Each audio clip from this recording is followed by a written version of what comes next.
So don't jump into conclusions to buy new pickups when you should just pay attention to your guitar and setting the action correctly.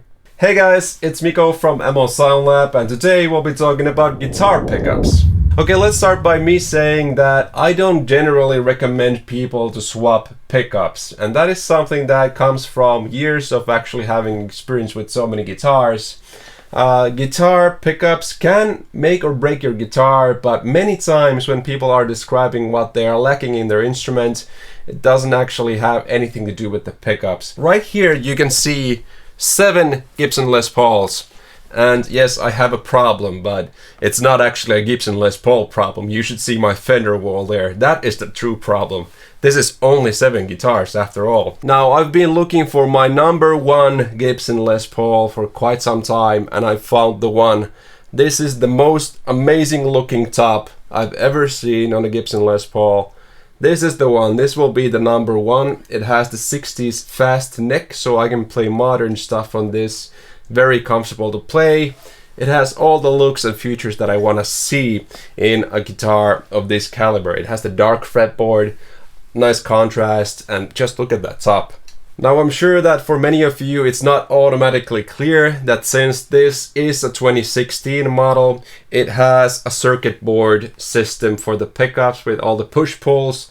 I would say it's something that Gibson did to try and compete with PRS, so you could essentially turn this pickup into a P90 and, you know, do all sorts of cool stuff and get the Peter Green sound with the face flips and things like that. But really, no one wanted that. Now this guitar is a different guitar, in case you didn't notice, and this sort of became the standard, pun intended, for the tone that I want to go for. Just sounds perfect. And I don't know why, and that is what I want to figure out. So I'm afraid to touch this guitar. I'm not gonna swap out these pickups and put them elsewhere. I'm not gonna touch the strings. I'm not gonna touch the action. I'm just gonna let this one be. And I want to figure out why this sounds the way it does and if I can replicate that sound. So let's jump into the comparisons of pickups now. Okay, so this is the big session I have going on in Cubase, and believe me, it is huge, and this is only part of this comparison, so I will potentially make even more videos of this session. So this riff, you're gonna be so bored of it once I'm done with this thing. Now, starting out with that guitar that I just showed you, that is just your average 2023 Gibson Les Paul Standard 60s. I'm calling it Garfield because even though when you're close up it actually looks really nice, but if you're far out it just looks orange like Garfield the cat. So anyways, this is what it sounds like, just the DI.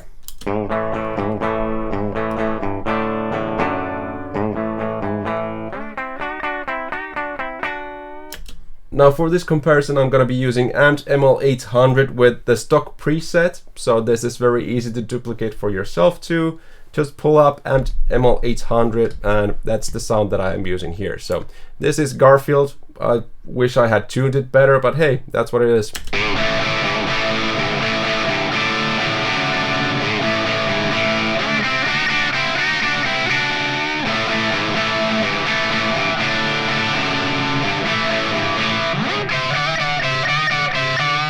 Now this is the Honeyburst. That's gonna be my number 1 guitar, but you'll notice that it doesn't sound anywhere near this good.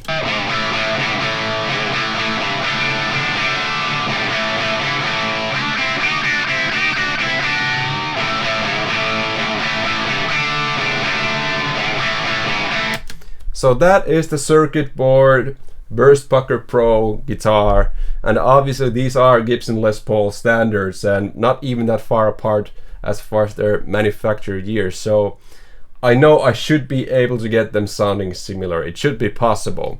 Now if you are thinking that the difference isn't that big, I'm just gonna spoil this thing for you to start out with.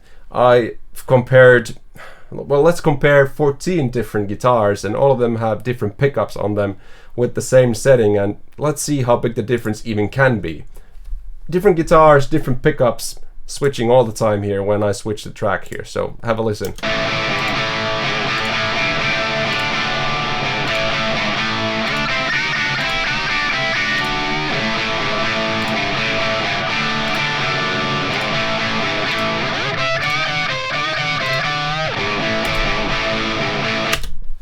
Did you hear a big difference? There really isn't. I mean, the Slash one really jumped out. The Slash pickups are very different to PAFs, but generally we're comparing PAFs on a Gibson Les Paul standard style guitar. It's not gonna be a huge difference, and where the difference will be in the feel of your playing. So for some reason, sometimes I feel like low output guitars feel very easy to play. I'm not sure what it is, but I just much enjoy having lower output bright pickups, and that's the perfect sound that I go for. But even now, in this comparison, we had the R9, which is a 7,000 euro guitar, and probably the cheapest one of the guitars that I had here was something that was a little bit broken. I paid 1,500 for it. So the differences will not be huge. To point out, if you swap pickups of the same sort, now once we swapped to the Slash pickups, which are way hotter, you heard a difference, but even then it wasn't that huge. Now let's get back to the journey here. I'll try to keep this on point. So this is now the Burstbucker Pro sound, and I'm actually gonna switch to the DI signal so we can actually just compare what this actually sounds like. You'll hear a bigger difference when we're just listening to the DI versus a distorted sound. So this is the Honey. I'm calling it Honey for purposes, and you can see the color codes where the Honey guitar is. It's this honey color. So have a listen.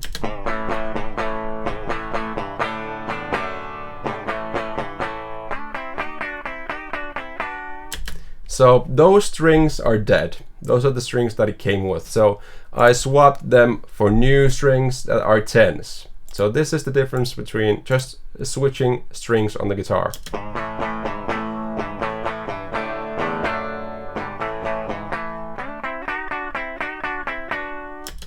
Before, after. Already a lot better. All the strings are vibrating nice and healthy. Sounds good. Now the first thing that I wanted to do was switch some Custombuckers into this guitar. Custombuckers being the custom shop humbucker that comes with custom shop Gibson Les Pauls. These are from an R7. So this is the sound that I get switching the pickup. So this is the bad Burstbucker Pro, and this is the Custombucker.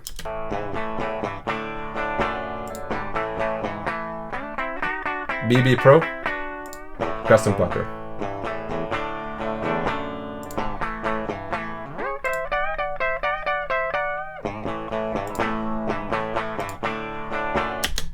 Is that a huge difference to you? No, it's not a big difference. And this is like we're comparing the worst pickup Gibson made versus probably the best pickup that Gibson made. So the differences are so minor, but the feel of them when you're playing them is the bigger part. So if you don't like the feel of your guitar, then maybe you can try out some different pickups. But if you want to change the tone of your guitar, maybe try something completely different and maybe change the action on your guitar or something like that. Now, the next pickup I wanted to try out was the PRS 5815. So notoriously, Paul Reed Smith has said that he's making the most true and most original PAFs. If I remember correctly, he's saying that he uses the same wire that they used back in the day, like new old stock and stuff like that. So this should be much closer to an actual PAF. Okay, Custombucker first.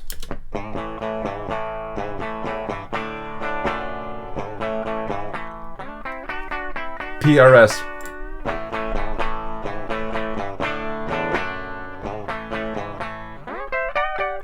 Custombucker. PRS. Custombucker. PRS. They sound almost identical, but I can hear that the PRS is brighter. So PRS is brighter. Many people say that those old PAFs were actually quite bright sounding, so maybe that could be the thing. Is it blasphemy to have PRS pickups on a Gibson Les Paul? Comment down below. Then these are actually on a different guitar. I'm calling it Tiger, and this is the one that you've probably seen me use the most because it's my oldest one. And I'm calling it Tiger because it looks like a tiger. It's like there's not much depth into these nicknames for these different guitars. But hey, this is the one that you're hearing, and they are marked red here in the comparison. And in that other guitar, I'm testing out the Thornbucker, so that's a Suhr pickup.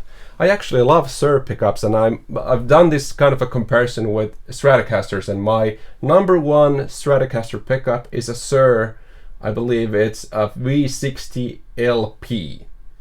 That is the best Stratocaster pickup if you ask me. And same thing as here, they sound almost identical, but the feel when you're playing that guitar is just, it feels so effortless and easy to play. So for that reason, I would prefer to only have those Suhr pickups on my Stratocasters. Okay, this is the Tiger Thornbucker.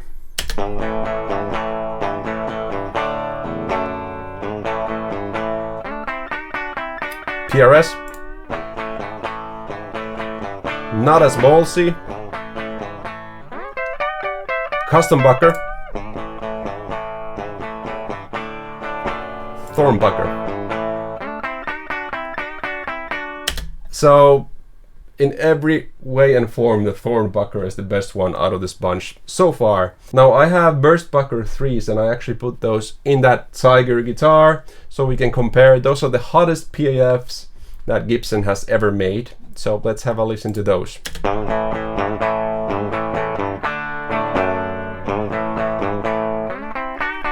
Thornbucker.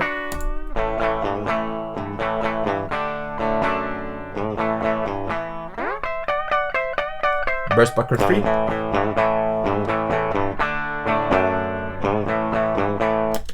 Notice how on this same guitar, when you're using the same guitar, it sounds almost the same no matter what pickups I had in this guitar, and then the same thing happened with the Honey. I wonder why that is. And that brings me to the next comparison.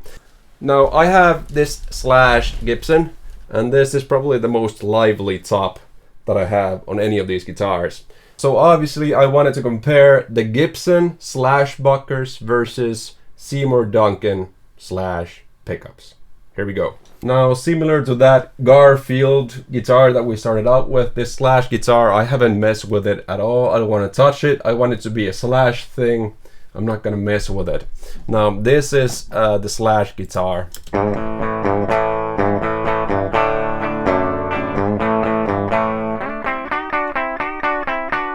Way more output. Now, this is my Honey guitar, the number one, that's gonna be my number one, with the Seymour Duncan Slash pickups.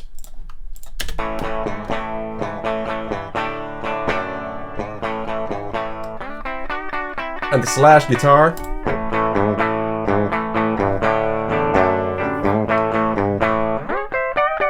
What the hell, is Tonewood real after all? I mean, I'm not sure if you heard that as well as I did here, but on my Honey guitar with those Seymour Duncan pickups that are Slash pickups, it's not sounding anywhere as big and full and huge and loud as the Slash guitar. It has to be Tonewood, unless it's something else, and I found out what it is. So I measured the string height and the pickup height of the Slash guitar and matched it with the Honey guitar. So I realized that, hey, my action is quite a bit lower, well, less than a millimeter, but still, it's lower on my Honey guitar versus that Slash guitar. So what I did was I just lifted the strings like 1 millimeter, like the tiniest bit, just so it matches the Slash guitar. And this is the difference. Same guitar, same pickups, just lifting those strings a tiny, tiny bit. Low strings, high strings.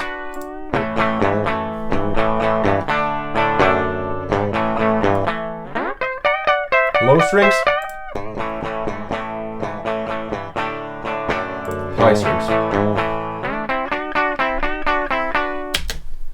So this is what I'm talking about. I can spend, like I did, over $1,000, over $2,000 on different pickups and mess with them all I want. And the difference will be, there will be a difference, but it's gonna be quite small. But if I lift the strings on my guitars 1 millimeter, just a tiny bit, so the strings have more room to move, I will get a much bigger end result, a much bigger change in tone. So don't jump into conclusions to buy new pickups when you should just pay attention to your guitar and setting the action correctly. That's the main point that I wanted to get across. And once I learned this, I had to do everything all over again. All those pickup comparisons that I made with the strings too low mean nothing.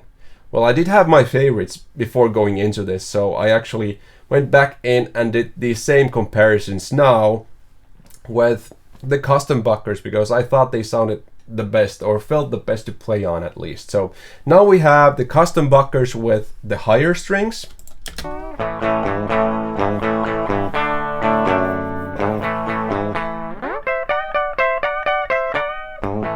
And now those Custombuckers actually sound quite close to that Garfield guitar.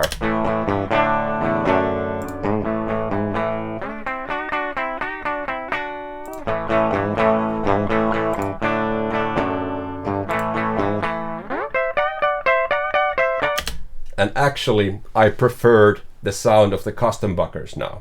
So now my Honey guitar sounds better than the Garfield guitar that started this whole process for me. And it really wasn't too much about the pickups necessarily. It was just the string height. And it didn't really feel different. That's the thing, I didn't notice that it was that different. It felt the same. I just measured it and noticed that it's not the same.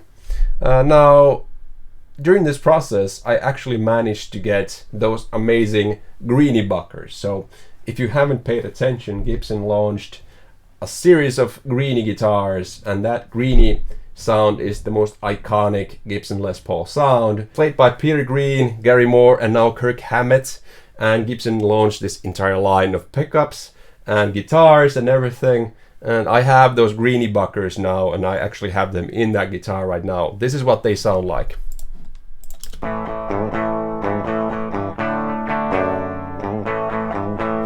And back to Custombuckers.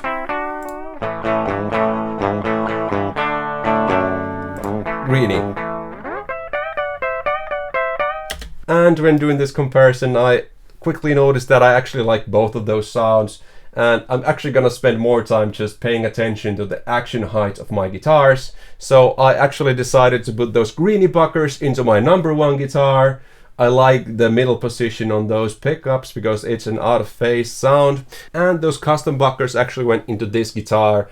I really love an ebony Gibson Les Paul standard, sort of like the black burst thing. I'm gonna switch out the knobs and stuff like that. But anyways, this is where I'm at. I'm on this journey. It's not logical, doesn't have to be, it's fun. But the main lesson that I wanted to show you here is that the action and playability of your guitar will actually be way more important than many of the other things that you are over focusing on, like the pickups or the tone wood or many other things. Just make sure that you have the strings actually moving and vibrating properly. That's it for now. Stay tuned for future things to come, and see you on the next one. I've been Mikko from MO Sound Lab, and see you later. Bye bye.